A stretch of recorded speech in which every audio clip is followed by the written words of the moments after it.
Welcome back. સીધો સંવાદમાં આગળ ચર્ચા કરીએ. ગુજરાતમાં સતત પકડાતા કરોડોના ડ્રગ્સ માદક પદાર્થો જેને લઈને યુવા પેઢી રવાડી ચડવાના પેતરાવ થઈ રહ્યા છે. જ્યારે આવા માદક પદાર્થો પકડાય છે ત્યારે નાની માછલીઓને જ પકડવામાં આવે છે. આંતરરાષ્ટ્રીય માફિયાઓની માયાજાળ સતત વધતી જોવા મળી રહી છે.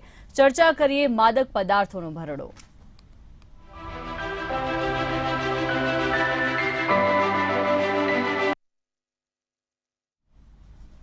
તો આ અંગે ચર્ચામાં ઉપસ્થિત છે રાજુ શુક્લ, નેતા ભાજપ, મુકેશ પંચાલ, નેતા કોંગ્રેસ, એમએચ ભલા, નિવૃત્ત સુપ્રિન્ટેન્ડન્ટ નશાબંધી વિભાગ, અને પ્રફુલ્લ ત્રિવેદી, મંતવ્ય ન્યૂઝ એસોસિએટ એડિટર. તમામનું સ્વાગત છે મંતવ્ય ન્યૂઝમાં. એમએચ ભલા સાહેબ, આપથી શરૂઆત કરીશ. જે રીતે સતત માદક પદાર્થો પકડાઈ રહ્યા છે, આપ આ કઈ દ્રષ્ટિએ આપ જોઈ રહ્યા છો? હેલો જી, અમારી અવાજ પ્રોપરલી આવે છે તમને? જી જી બિલકુલ. જી, દેશમાં અત્યારે જે સ્થિતિ છે અને જેવી રીતે સતત ડ્રગ્સ ની ઇનફ્લો થાય છે, જે ડ્રગ મેનેસ છે, અને આખા દેશમાં એવું નથી કે કોઈ આ ગુજરાત એરપોર્ટ પર થયું છે કે બોમ્બે એરપોર્ટ પર થયું છે કે કોસ્ટલ રીજન થયું છે. એક ઓવરઓલ આખા ઇન્ડિયામાં સડનલી એક ડ્રગનો બહુ મોટો ફ્લો ચાલુ થઈ ગયો છે.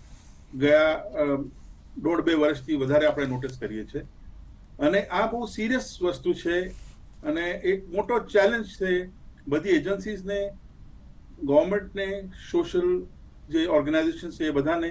અને it's a very big challenge, બહુ મોટો ચેલેન્જ છે. અને આઈ એમ હેપી કે આજે જે કાલે જે કેસ થયો, ડીઆરઆઈ કર્યું, એ કોંગ્રેચ્યુલેશન કરું છું એમને બધાને. એ લોકો બધાયના પાત્ર છે બધા, અને it's a very tough job. But it's a very serious problem, બહુ જ સિરિયસ પ્રોબ્લેમ છે. જી જી બિલકુલ. મુકેશભાઈ, આપની પાસે આવવા માંગીશ. જે રીતે ગુજરાતના દરિયા કિનારેથી કરોડોનું માદક પદાર્થ પકડી પાડવામાં આવે છે, આપ આને કઈ રીતે જુઓ છો? તમારો સવાલ જ એવો છે કે કરોડોનું માદક પદાર્થ પકડી પાડવામાં આવે છે. હવે મને ખબર નથી પડતી કે સરકારી નેતાઓ અને અધિકારીઓ જ્યારે જ્યારે પકડાય ત્યારે આ પ્રકારની જ વાત કરતા હોય છે, અમે પકડીએ છીએ, સામેથી પકડાતું નથી. મને એમ થાય કે આપણે આપણા ઘરમાં સજાગ હોઈએ ને ચોરને પકડી પાડીએ એટલે ચોરીઓ બંધ થઈ ગઈ એવું ના કહેવાય. પણ ચોરીઓ જે થતી હોય, જે ગુનેગારી થતી હોય, જે ડ્રગ્સ આવે છે, અને હમણાં સાહેબે કહ્યું કે ભારત દેશની અંદર ચારે બાજુથી ફ્લો ચાલુ થઈ ગયો છે, તો એ 100% નક્કી વાત એવું મનાય કે અત્યારની જે સરકાર ચાલે છે એની અંદર એવા લૂપ હોલ્સ છે કે એવું ક્યાંક પરિબળ છે કે જેને કારણે આનો ફ્લો વધ્યો છે. નહીતર હું એવું માનું છું કે કાયદો વ્યવસ્થા અને એની સ્થિતિ જો એકદમ કડક હોય, હું એમ માનું છું કે અધિકારીઓ જો કડક હોય, તો મને એવું લાગે છે કે આ જે ફ્લો ચાલુ થયો છે આ છેલ્લા કેટલાય વર્ષોમાં, એ અટકવો જોઈએ કે વધવો જોઈએ. અને પાછું બીજી બાજુ આપણે જોવા જઈએ તો સરકારની ચારે બાજુ વાહવાહી થઈ રહી હોય, તો મને એમ થાય છે કે જે વસ્તુ આજે ગુજરાતમાં ડ્રગ્સ પકડાય, હેરોઇન પકડાય, કોકીન પકડાય, અને વારે વારે છાસવારે પકડાય, તો ક્યાં છે આપણું આઈબી, ક્યાં છે આપણી સીબીઆઈ? અને આ જે એજન્સીઓ છે એનું જે કામ છે એને બદલે એને બીજા કામો સોંપવામાં આવેલા છે. એને કારણે બી આ બહુ મોટો પ્રોબ્લેમ છે કે આપણી પાસે દરેક ખાતાની અંદર એક તો માણસો ઓછા છે, અને એમાંય જે ખરેખર એની ડ્યુટી છે એના કરતાં એ લોકો બીજી ડ્યુટી નિભાવતા હોય ને. સરકારની અને બાબુઓની નજર બીજી બાજુ હોય છે. જો ખરેખર આ જે ગુનાખોરી વધી રહી છે એના ઉપર જો ધ્યાન આપવામાં આવે તો મને એમ થાય કે ખરેખર આની અંદર આવનારી આપણી જે યુવા પેઢી છે, મને એમ થાય કે જે ડ્રગ્સના રવાડે ચડે. અને મેં આ પહેલાં પણ મારી ડિબેટમાં કહ્યું છે કે આ જે ડ્રગ્સ, હેરોઇન, કોકીન કે જે કોઈ નશાયુક્ત પદાર્થો છે આજે ભારત દેશની અંદર આવી રહ્યા છે, એ કોઈ પદાર્થ લેવામાં કોઈ નક્કી નથી કે પોલીસ અધિકારીનો દીકરો કે મારો દીકરો કે નેતાનો દીકરો કે કોઈ બીજાનો દીકરો નહીં લે કે લઈ લેશે. એ દરેક માણસને જેના ઘરમાં જશે ત્યારે એની આંખ ઉઘડશે કે હું જ્યારે અધિકારી હતો ત્યારે મેં આ ફરજ ના બજાવી, હું જ્યારે નેતા હતો ત્યારે મેં આને ઇગ્નોર કર્યું. એટલે આ જે નશાખોરી છે, આ જે પદાર્થો આવી રહ્યા છે એ બાબતે સરકારે બહુ ઝીણવટપૂર્વક ધ્યાન આપવાની જરૂર છે. જે રીતે તમે તમારા પક્ષની કે પોતાના કામની જે જાહેરાતો કરો છો, મોટા મોટા હોર્ડિંગ્સ મારો છો, એ જે ખર્ચ થાય છે, હું કહું છું કે બીજા આ ડ્રગ્સના વિરોધમાં પણ ખર્ચ થતો હશે, પણ એ જે ખર્ચ છે એ હું કહું છું કે આની સામે જો લગાડવામાં આવે તો મને એમ થાય છે જી, કે બિલકુલ. આ જે નશાખોરી છે એને ડામવામાં મહદઅંશે સફળતા મળે. જી બિલકુલ મુકેશભાઈ. એમએચ ભલા સાહેબ, આપની પાસે આવવા માંગીશ. જે રીતે સતત યુવાધન નશા પદાર્થ જે છે તેના રવાડે ચડી રહ્યા છે, આપ શું અપીલ કરશો યુવાધનને? દેખીએ, જો જે યુથ છે કન્ટ્રીનો, જે યુવા છે કન્ટ્રીનો, એ જ આ કન્ટ્રીની સ્ટ્રેન્થ છે. આપણી જે સ્ટ્રેન્થ છે એ આપણી યુથ છે, અને આપણા યુથને કોઈ પણ વસ્તુ ડેમેજ કરે, નુકસાન કરે, અને આવી કોઈ વસ્તુ હોય તો એ લોંગ ટર્મમાં કન્ટ્રી માટે, આપણા દેશ માટે સારું નથી. આપણા જે મિત્ર અત્યારે ચેનલ પર કહેતા હતા, એમાં થોડી વાતોથી હું સહેમત છું, પણ કદાચ મારો એક જુદો વ્યૂ છે આમાં, અને હું એ વ્યૂ કહેવા માંગુ છું. અત્યારે એવું નથી કે એજન્સીસ કામ નથી કરતી, એવું નથી કે સ્ટેટ કે સેન્ટર, સ્ટેટના ડિપાર્ટમેન્ટ હોય, સ્ટેટ પોલીસ હોય, કે સેન્ટરમાંથી કોઈ એજન્સી હોય, કે નાર્કોટિક્સ કંટ્રોલ બ્યુરો હોય, એનસીબી હોય, કે ડીઆરઆઈ હોય, કે કસ્ટમ્સ હોય, કે બીજી એજન્સીઝ હોય, એવું નથી કે એ લોકો કામ નથી કરતા, એવું નથી કે એ લોકો નજર બીજી બાજુ નાખી દે છે, એવું નથી. હું આ વસ્તુ માનવા તૈયાર નથી, કારણ કે હું ડિપાર્ટમેન્ટમાં રહ્યો છું અને મેં આટલું બધું કામ કર્યું છે લાઈફમાં, એટલે મને ખબર છે કે કોઈ પણ ઓફિસર એવો નથી. પણ એફિશિયન્સી પર કદાચ મને ડાઉટ હોય કે ભાઈ કદાચ એટલી એફિશિયન્ટલી એ લોકો કામ નથી કરી શકતા, કારણ કે જે ડ્રગ માફિયાસ છે, જે ડ્રગ ટ્રાફિકર્સ છે આ કન્ટ્રીમાં, જે લોકો ડ્રગ્સ પુશ કરે છે, જે અહીં આવે છે બહારથી, એ લોકો તમારાથી 4 કદમ વધારે વિચારે છે, અને કદાચ એ વધારે સ્માર્ટ લોકો છે, એટલે એમને પકડવામાં બહુ મુશ્કેલ થાય છે. હવે આ જે કાલનો આપણે કેસ લઈએ, જે બ્લેક કોકેન પકડાઈ છે, હવે એ બ્લેક કોકેનમાં જે એને પકડવું, એને ડિટેક્ટ કરવું, એ બહુ ડિફિકલ્ટ વસ્તુ છે, અને જો એજન્સી એ પકડી શકી અને એ બ્લેક કોકેન કાઢી શકી તો બહુ સરાહનીય છે. It is appreciable job by the agency, અને આ બહુ ડિફિકલ્ટ જોબ છે. એવું નથી કે કોઈ મેસેજ આપ્યો અને તમારે થઈ ગયું, એવું નથી થતું. ઠીક છે, it is a long process, બરાબર છે. એટલે બધી એજન્સીસ કામ કરે છે, સ્ટેટ હોય કે સેન્ટર હોય. હું આ માનવા તૈયાર નથી કે એજન્સી કામ નથી કરતી, એજન્સીસ કામ કરે છે, એટલે જ એટલા બધા કેસ થાય છે. પણ કદાચ જે ક્વોન્ટમ, જે ક્વોન્ટિટી ડ્રગ્સની ઇનફ્લો થાય છે એ બહુ વધારે છે, અને જે સક્સેસ છે આપણો, એ કમ્પેરેટિવ સક્સેસ રેશિયો આપણો ઓછો છે. એ મારું માનવાનું છે, અને ઇન્ટરનેશનલ એજન્સીસ પણ આવી રીતે જ માને છે કે ભાઈ 100% કોઈ વસ્તુ સક્સેસફુલ નથી થતી. બટ એમાં ઘણું બધું સરકારને, સરકારી ઓફિસર્સને, અને જે એજન્સીસ જે કામ કરે છે, જે ઇન્ટેલિજન્સ છે, એને વધારે દુરુસ્ત કરવાની જરૂર છે, અને યુવા પેઢીને આપણે આમાંથી બચાવવા માટે ખૂબ મહેનત કરવી પડે. જી બિલકુલ. યુવાનો જાગૃત બને, યુવાનોમાં જાગૃતિ આવે તે માટે કેવા પગલાં લેવા જોવા પડશે? યુવાને બે વસ્તુ, આમાં એકચ્યુઅલી 3 વસ્તુઓ છે, તમે સમજો. એક, એજ્યુકેશન એટલે લોકોને આ વસ્તુની જાણ કરવાની કે આનો કેટલો મોટો નુકસાન છે, not only physically, psychologically, economically, બધા સેક્શનમાં તમે જશો તો ડ્રગ્સ જે લોકો કન્ઝ્યુમ કરે છે એ લોકોને કેટલો મોટો નુકસાન, એમની ફેમિલીઝ કેટલી ડિસ્ટર્બ થઈ જાય છે, એમની ફેમિલીઝને કેટલો મોટો નુકસાન થાય છે, એ આપણે ડીપ રૂટેડ એજ્યુકેશન બહુ જરૂરી છે. અને એમાં મારે ખ્યાલથી ફ્રોમ સ્કૂલ, કોલેજ આ એજ્યુકેશન જરૂરી છે, અને એમને ઇન્ફોર્મ કરવાની જરૂર છે. ઇન્ફોર્મેશન સ્ટુડન્ટ્સ, સ્કૂલ, કોલેજના લોકોને બતાવવાની બહુ જરૂર છે. ઠીક છે, એ રૂટ લેવલ છે. બીજી વસ્તુ છે, આની જે ડિમાન્ડ છે એને આપણે ઓછો કરીએ. કેવી રીતે ઓછું કરીએ? અને ડિમાન્ડ અને સપ્લાયનો રેશિયો છે. તો ડિમાન્ડ ત્યારે જ ઓછી થશે જ્યારે લોકોને એની પ્રોબ્લેમ્સ, એના નેગેટિવ સાઇડ્સ એમને ખબર પડશે છોકરાઓને, છોકરીઓને, યુથને, તો એની ડિમાન્ડ ઓછી થશે અને એના માટે પબ્લિકમાં એક અવેરનેસ ઊભી કરવાની ખૂબ જ જરૂર છે. મારા હિસાબથી ગવર્મેન્ટને અત્યારે કરે જ છે, પણ એ લેવલ બહુ વધારવું જોઈએ, એમને ડીપ જવું જોઈએ એમાં. જી બિલકુલ. અને જી થર્ડ વસ્તુ છે એની સપ્લાય કેવી રીતે આપણે કરીએ. જેટલી એજન્સીસ કામ કરે છે, ચાહે પોલીસ ડિપાર્ટમેન્ટ હોય કે કોઈ પણ સેન્ટ્રલ એજન્સી હોય, એ લોકોએ સપ્લાય ઓછું કરવાની વાત કરે છે, સપ્લાય કટ કરવાની વાત કરે છે જ્યારે આ સીઝર્સ થાય છે. પણ ડિમાન્ડ ઓછી જ્યાર સુધી નહીં થાય તો સપ્લાય ચાલુ જ રહેવાની છે. તો ડિમાન્ડ ઓછી કરવા માટે યુથને સમજાવવું બહુ જરૂરી છે અને સોસાયટીને પોતે મોટો એક્શન લેવો જોઈએ. દરેક સમાજમાં આપણે જેવી રીતે ધર્મમાં તમે જો ને, કોઈ ધર્મની વાત થાય છે તો કેટલા લોકો ભેગા થઈ જાય છે, બરાબર છે. કોઈ સ્વામી આવે તો કેટલા ભેગા થઈ જાય છે. આની અંદર પણ લોકોને જોડવા જોઈએ, ભેગા થવા જોઈએ અને સમજવું જોઈએ. This is my understanding about this thing. જી બિલકુલ. ડિમાન્ડ ઓછી થશે તો જ સપ્લાય ઘટશે. એમએચ ભલ્લા સાહેબ, ખૂબ ખૂબ આભાર આપ જોડાયા તે બદલ. પ્રફુલ્લ સર, આપને પૂછવા માંગીશ, જે રીતે માદક પદાર્થોનું જે હેરાફેરી જે છે તેમાં નાની માછલીઓ જ પકડાય છે, ક્યારેય મોટા મગરમચ્છો પકડાય એવું ક્યારેય સામે નથી આવ્યું. આપ શું કહેશો?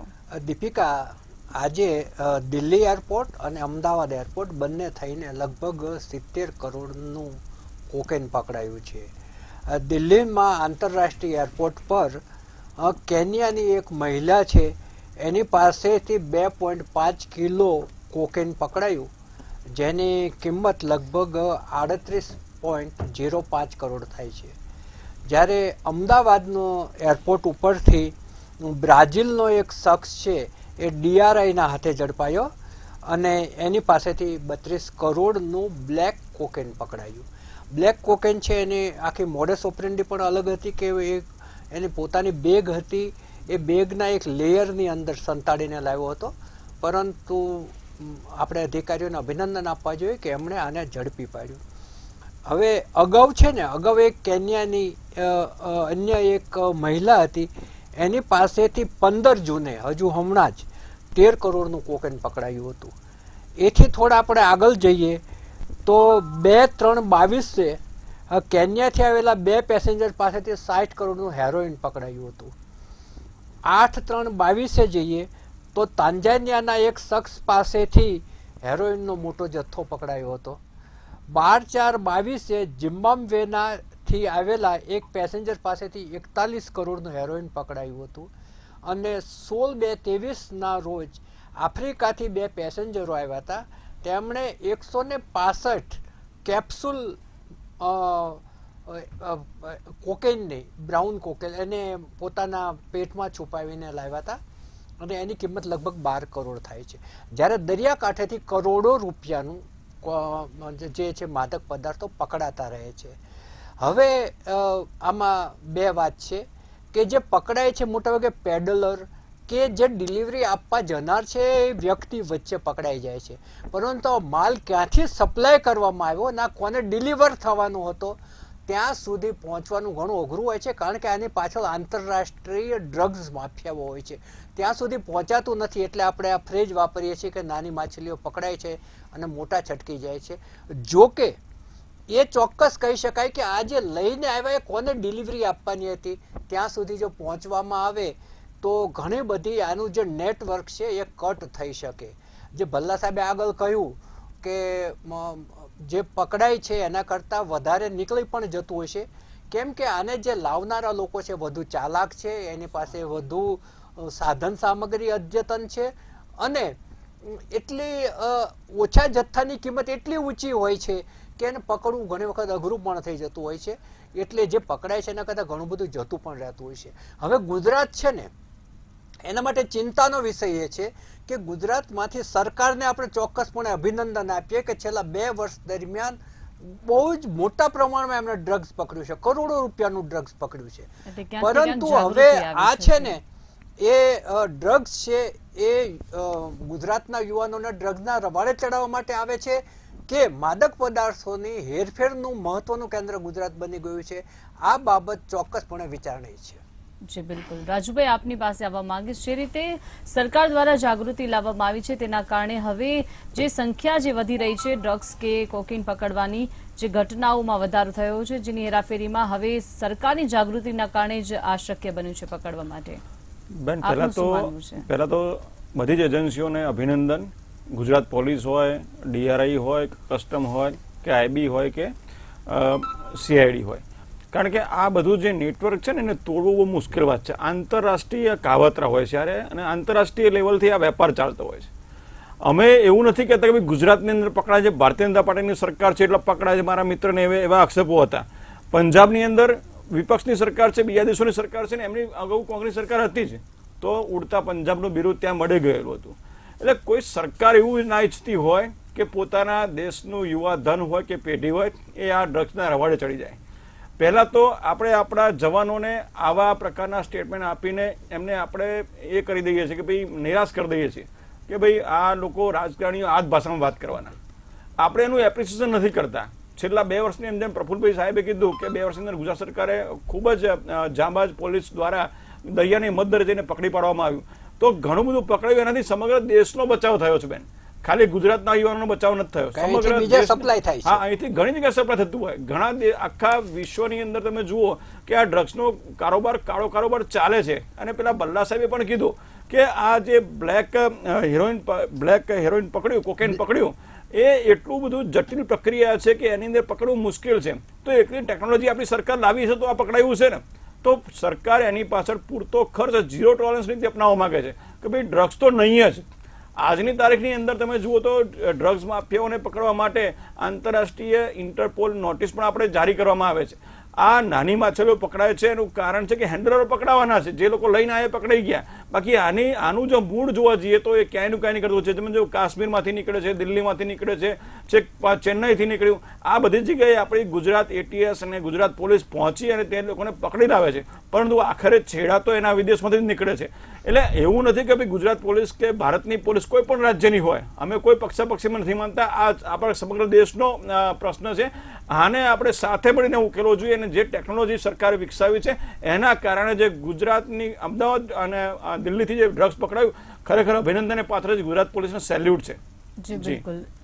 મુકેશભાઈ, જે રીતે માદક પદાર્થો પકડવાની ઘટનાઓ હવે સતત વધી ગઈ છે, આપ શું માનો છો? આ જાગૃતિના કારણે કે અન્ય કોઈ કારણે?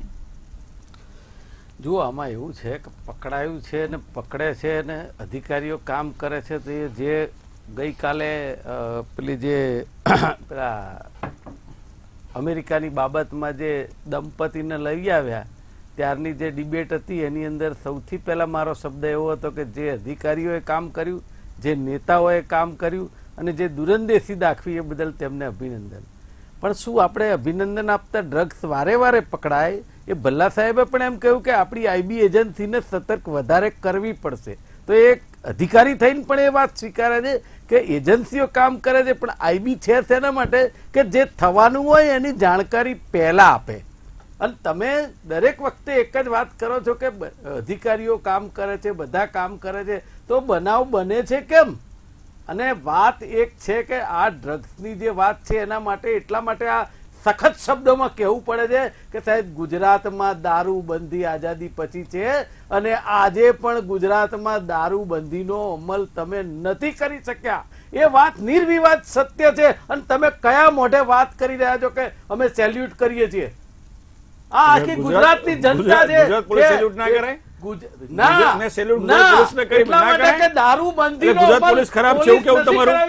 ગુજરાતની પોલીસ ખરાબ છે. રાજુભાઈ, મેં તમને સાંભળ્યા છે. ના, તમે સાંભળો, નહીં તો તમારે બોલવું હોય તો ડિબેટ નો કોઈ પોલીસ ઉપર આક્ષેપ ના કરાય ભાઈ. એ પોતાના જીવની પરવા કર્યા સિવાય કામ કરે છે. ના ના ના ના ના ના, તમે જે સેલ્યુટ પોલીસ અમને કેવો, તમે એમને સાંભળ્યા છે, મને પોલીસને સેલ્યુટ મારવાની ના પડે ભાઈ. અરે ભાઈ, કેમ આવું બોલો છો ભાઈ? આટલી અધેરાજકારણ હોય, તમારે કોઈ એવી જે લોકો ગોળીઓનો સામનો કરી, ભાઈ તમે રાજુભાઈ મને સાંભળો, તો તમે બોલો. હું તમને સાંભળું જ ના, છું, ના, પણ આવી તમે જે ખોટી- આપણા- આ રીતે આપણા debate જ ના રાજુભાઈ હોય. તમારી પાસે જવાનો ફરીથી આવીશ પ્રશ્ન કરો છો. મુકેશભાઈની તમે વાત મને પૂરી કરવા સાંભળો. આપો. ના, ના, હું જી, સાંભળું. ના, ના, એવી વાત પણ રાજુભાઈ, જવાનો હું ઉપર આપણી આક્ષેપ પાસે ના કરો. ફરીથી આવીશ. મહેરબાની તમે કરી ખોટી- દેશના જવાનો પર તમે આક્ષેપ ના આવી- કરો. આવી રીતે રાજુભાઈ, આપણે મુદ્દા હાથ પરથી જોડી ભટકી અને રહ્યા છીએ. ખોટી રીતે મુકેશભાઈ, પ્રજાને જી, બિલકુલ. ભરમાવવાની કોશિશ ના કરો. પૂરું જી. મેં મને મારી વાત કહેવાનો મોકો નથી મળતો અને તમે જેમ પેલા સુફિયાની વાતો કરવા બે હાથ બિલકુલ. જોડી અચ્છા, એટલે મુકેશભાઈ, આપ સેલ્યુટની આપની વાત. વાત ના, ના, ના. એવી વાત શું કરવા કરો જી, છો? બિલકુલ. તમે હું ખોટી મારી વાત ના સીધી કરો. લીટીમાં રાજુભાઈ, હું આપની પાસે વાત પૂરી ફરીથી કરો. આવીશ. રાજુભાઈ, મુદ્દા પરથી બિલકુલ. ભટકી રહ્યા જ્યારે છીએ. બોલતા ત્યારે તમારે અટકાવવા જોઈતા હતા. મને જી, બિલકુલ. અટકાવવાની મુકેશભાઈ, જરૂર આપ નથી. આપની વાત પૂરી મારી કરો. વાત એક જ છે કે જે રીતે ડ્રગ્સ પકડાવાની વાત થઈ રહી છે અને જે રીતે ડ્રગ્સ પકડાય છે એ વાત જે છે એને સતર્કતાથી લેવાની જરૂર છે. નાની અને મોટી માછલીની વાત આપના મંતવ્યના એન્કર દ્વારા અને આપના દ્વારા પણ કરવામાં આવી કે નથી પકડાતી, તો એ વાત શું સત્ય નથી? અને એ વાતને તમારે વેગ આપવો જોઈએ, એમાં ધ્યાન આપવું જોઈએ. અધિકારીઓની વાહવાહી ખોટી રીતે કરવાની વાત નથી કરતો. ગુજરાતની પોલીસની વાત, ગુજરાતની પોલીસ ખરાબ છે. અરે ભાઈ, આવી શેના માટે તમે વાત કરો? હું ગુજરાતનો નાગરિક છું, મને ખબર છે ગુજરાતની પોલીસ છે, પણ પોલીસને રાજકીય ઓથા હેઠળ તમે લોકો કામ કરાવી રહ્યા છો. પોલીસનું જે ખરેખર કામ છે એ પોલીસને કરવા દેતા નથી અને પોલીસ બંદોબસ્ત ને કાર્યક્રમોમાંથી ઊંચી નથી આવતી. ખરેખર ગુનાખોરી ડામવાનું અને દારૂબંધીનું ના ડ્રગ્સનું જે રીતે નેટવર્ક એમને પાથરવું જોઈએ એ પાથરવાનો એમને ટાઈમ નથી મળતો. એટલા પોલીસ પાસે કામ હોય છે જે તમારી સરકાર દ્વારા ખોટી રીતે કરાવાઈ રહ્યા છે. એ વાત તરફ તમારું ધ્યાન નથી અને તું પોલીસ કામ નથી કરતી, પોલીસ ઉપર આક્ષેપ કરો છો. આવી ખોટી વાહવાહી કરવા કરતા હું એમ કહું છું કે અધિકારીઓ સાથે એ રીતે કામ લો કે જે રીતે આજે ગુજરાતની અંદર દારૂ જે છે ઘર કરી ગયો છે એ રીતે આવનારા દિવસોમાં ડ્રગ્સ ઘર ન કરી જાય. અને પછી પાછળથી મારી વાત ખૂબ સારી હતી કે આ બાબતે તમે નાની મોટી એનજીઓ છે એનો પણ સાથ સહકાર લઈ શકાય કે ભાઈ તમે એવા ગ્રુપ જી, બિલકુલ. મુકેશભાઈ, એટલે કે જાગૃતિ લાવવાની જરૂર છે. જાગૃતિ બિલકુલ. લાવવાની જી, જરૂર બિલકુલ, છે. અને મુકેશભાઈ. સાથે હું જી. કહું છું કે જે રીતે વિરોધ પક્ષ હોય, જી. દરેક પક્ષ હોય, એનો પણ સહિયારો પ્રયાસ થાય કે ભાઈ જી, આ બિલકુલ. યુવાનોમાં જાગૃતિ લાવવી જરૂરી છે. જે રીતે તમે મણિપુરના મુદ્દે આટલા દિવસોમાં સર્વપક્ષીય બેન, બેઠક હવે બોલાવી આ જી, મુદ્દો બિલકુલ. ભટકાની વાત મને કરતા તો- હોય, જી, બિલકુલ, તો મુકેશભાઈ. આપને કહી દો, આપ- પંજાબ જી, બિલકુલ, પંજાબ મુકેશભાઈ, આપની પાસે ફરીથી આ આવીશ. ઉડતા જી, પંજાબ બિલકુલ, મને રાજુભાઈ, કોંગ્રેસ મુકેશભાઈ સરકારની બંને. કોંગ્રેસ સરકારની કોઈ પણ સરકારની તો કેમ વાત અત્યારે કરું છું. સુફિયાની વાત જી, કરો છો? બિલકુલ, તમે- મુકેશભાઈ અને રાજુભાઈ, આપની પાસે ફરીથી આવીશ. અમે કોઈ બંનેના સરકાર વોલ્યુમ ડાઉન. નથી કરતા. પ્રફુલ્લ સર, આપને પૂછવા માંગુ છું જે રીતે બસ બસ જી, બિલકુલ, રાજુભાઈ, મુકેશભાઈ. મુકેશભાઈ,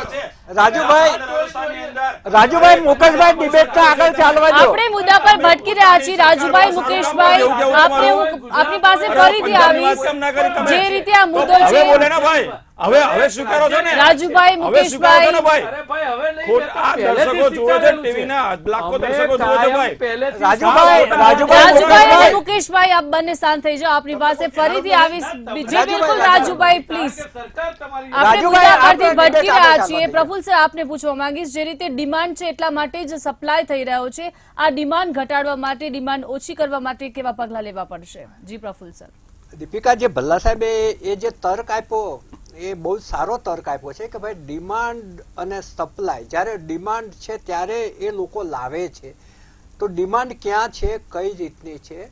હવે પોલીસ અને જે બીજી એજન્સીઓ છે ને એ વધારે સૂક્ષ્મ રીતે કામ કરવાની જરૂર છે.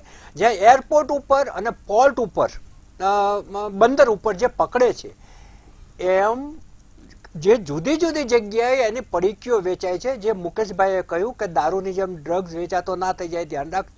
એ જે ચેતવણી આપી છે એમાં ઘણું બધું સત્ય પણ છે. કેમ કે કોલેજોની થોડે એકાદ કિલોમીટરની પેરીફેરીમાં ક્યાંય ને ક્યાંય કશું વેચાતું હોય છે એવું વિદ્યાર્થીઓ કહેતા હોય છે કે ગાંધીનગરથી આગળ જે વગડા નાના પેલા ટાઉન, નાના ગામ કે ત્યાં એની કોલેજો થઈ હોય તો પછી એનાથી 1 કે 1.5 કિલોમીટરની અંદર કાંઈ ને કાંઈ વેચાતું હોય છે. આ તમામ જે શૈક્ષણિક સંસ્થાઓ છે એની આજુબાજુ કડક જાપ્તો રાખવાની જરૂર છે. નંબર 1, સરકારે યુવકોને ડ્રગ્સમાં ચેતવણી આપતા, જાગૃતિ કેળવતા કાર્યક્રમો મહત્તમ આપવાની જરૂર છે. અને ત્રીજું, આ બાબતમાં રાજકીય રીતે હુંસાતુસી કર્યા વગર તમામ પક્ષોએ એક થઈ અને આ બાબતને એક ટાર્ગેટ બનાવવી જોઈએ કે ડ્રગ્સ તો નહીં જ જોઈએ. આજે ગુજરાત છે એ સુશિક્ષિત, વેપારી અને સંસ્કારી રાજ્ય છે અને શાંતિપ્રિય રાજ્ય છે. અહીંયા તો આવું ચાલી જ ના શકે, એવું બધાએ દ્રઢ નિર્ધાર કરવો પડશે. અને ત્રીજું, સૌથી વધારે જો કોઈની લોકોની અંદર વગ હોય તો એ ધાર્મિક નેતાઓની છે, સંતોની છે, મહંતોની છે. એટલે એ લોકોએ પણ એમને જ્યારે પણ ધાર્મિક પ્રવચન કરતા હોય કે એમની વ્યાસપીઠ ઉપરથી વાત કરતા હોય ત્યારે એમણે એમના શ્રોતાઓને આ બાબતનું જ્ઞાન આપવું જોઈએ અને કોઈ પણ પ્રકારનું વ્યસન હોય તો વ્યસન છોડવા માટેની પ્રતિજ્ઞાઓ લેવડાવવી જોઈએ અને એ દિશામાં લોકો અને યુવકો છોડવાની દિશામાં આગળ વધે એવા પ્રયત્નો કરવા જોઈએ. આ ઉપરાંત કોઈને માની લો કે વ્યસન થઈ ગયું છે ને એ વ્યસન છોડવા માગે છે તો વ્યસન છોડાવવા માટેના કેન્દ્રો લગભગ તમામ શહેરોમાં શરૂ કરવા જોઈએ. ઘણા બધા આ પ્રશ્ન લઈને અમારી પાસે પણ આવતા હોય છે કે મારા છોકરાને વ્યસનનું થઈ ગયું છે મારે છોડાવવા માટે ક્યાં જવું, તો તમે કયો રસ્તો બતાવશો કે એને ક્યાં જવું? બહુ ઓછા રિહેબિલિટેશન સેન્ટરો છે. એ જે સેન્ટરો છે એ વધારવાની તાતી જરૂર છે. સરકાર જેમ ડ્રગ્સ પકડવા માટે ઉત્સુક છે એ રીતે એના ઉપયોગકર્તાઓને બંધ કરવા માટે પણ એટલી જ ઉત્સુકતા દાખવવી પડશે અને તો જ એના પર કાબુ આવી શકશે. જી બિલકુલ. રાજુભાઈ, આપ ટૂંકમાં જણાવશો કે યુવાધનને રોકવા માટે આપ શું અપીલ કરશો? હું તો પહેલા પોતાના જે યુવાનો છે એના મા બાપને અપીલ કરું કે પોતાના દીકરાઓ દીકરીઓ ક્યાં જઈ રહ્યા છે, કયા રસ્તે જઈ રહ્યા છે એનું ધ્યાન રાખવું જોઈએ. કારણ કે અત્યારે હાલ જે પ્રકારનું વાતાવરણ સર્જાઈ રહ્યું છે, જે પ્રકારે સમગ્ર દેશની અંદર માહોલ બગાડવા માટે વિદેશી તાકાતો અજમાયશ કરી રહી છે. હવે એવું થયું કે સરહદો સીલ થઈ ગઈ છે તો કેવી રીતે ભારતમાં આતંકવાદી બોમ્બ ધડાકા વારે ઘડી થતા એ બધા બંધ થઈ ગયા. પણ હવે એવું થયું કે આ સ્વીટ પોઈઝન આપો અને સ્વીટ પોઈઝન આપી અને ભારત દેશને તોડી નાખો, આ પ્રકારની એક સાજિશ થઈ છે. રાજુભાઈ, એક આ પણ છે, સંયુક્ત કુટુંબો તૂટ્યા છે. જી જી જી. જેને કારણે યુવક યુવતીઓ મમ્મી પપ્પા બંને જોબ કરતા હોય તો એકલા પડે છે. એના ઉપર જી બિલકુલ. સિંગલ ફેમિલીના કારણે પણ આવી ઘટનાઓમાં સતત વધારો થઈ રહ્યો છે. ખૂબ ખૂબ આભાર રાજુભાઈ, મુકેશભાઈ, પ્રફુલ્લ સર જોડાયા તે બદલ. ધન્યવાદ. તો સીધો સંવાદમાં હાલ બસ આટલું જ. આવતીકાલે ફરી મળશું નવા મુદ્દા સાથે. રજા આપશો. નમસ્કાર.